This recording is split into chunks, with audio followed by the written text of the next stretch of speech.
Hi, I'm David. Let's look at this problem. We're asked to solve the indefinite integral of x squared over 5 plus x with respect to x.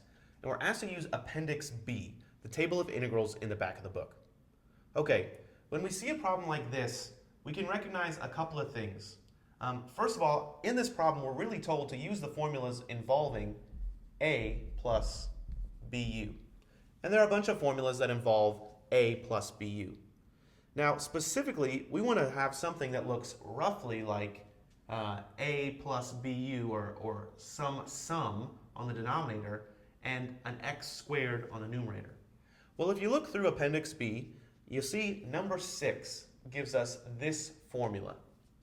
Now, we're given this table of integrals both for our reference and because sometimes integrals follow the same form no matter what.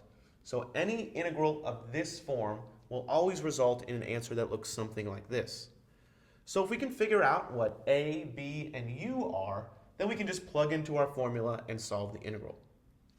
Okay, so this looks like a u squared, so a variable squared, and then a sum with a constant and a variable on the denominator. Just like we have an x squared and a sum with a constant and a variable on the denominator.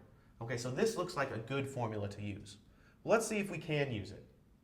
Well, if we're going to use it, we'll have to recognize which variables and which constants we're identifying.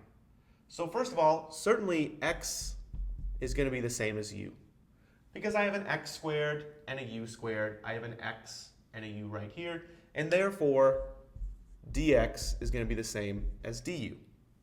Okay, that's not so bad. What about a? A is the constant in front of the plus sign. So in this case, a should be equal to 5. Lastly, b. In my formula, I have a b right here. Well, there's no b in front of the x, but I could think of a constant, or the coefficient of my variable, as a 1. So if you'd like, we could say b equals 1. Now we have all the pieces of our formula that we need. So if I want to figure out this integral, all I really have to do is plug into my formula. So the integral of x squared over 5 plus 1 times x dx, plugging into my formula, and I don't have to write that 1, but I can just use the formula, is, let's see, 1 over b cubed.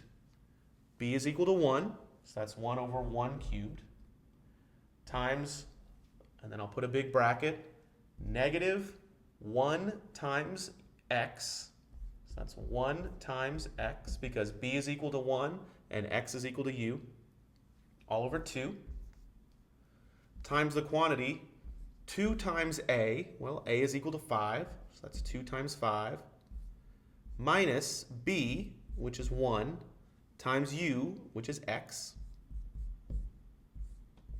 plus a squared, well, a is equal to 5, so that's 5 squared, natural log of the absolute value of a, which is 5, plus bu, which is 1 times x, and then I finish up this bracket and I include a plus c.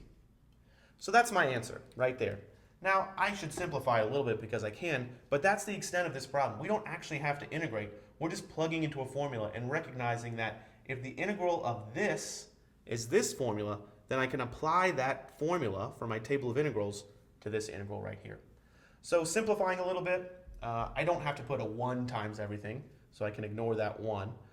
What do I have right here? I've got a negative x over 2 times the quantity, this is 10 minus x, plus 5 squared is 25. And then I've got the natural log of the absolute value of 5 plus x plus c. And that's my final answer right there. If you want to bring this inside the parentheses, you could, but it wouldn't simplify it anymore. So my final answer is negative x over 2 times the quantity 10 minus x plus 25 natural log of the absolute value of 5 plus x plus c. Thanks for watching.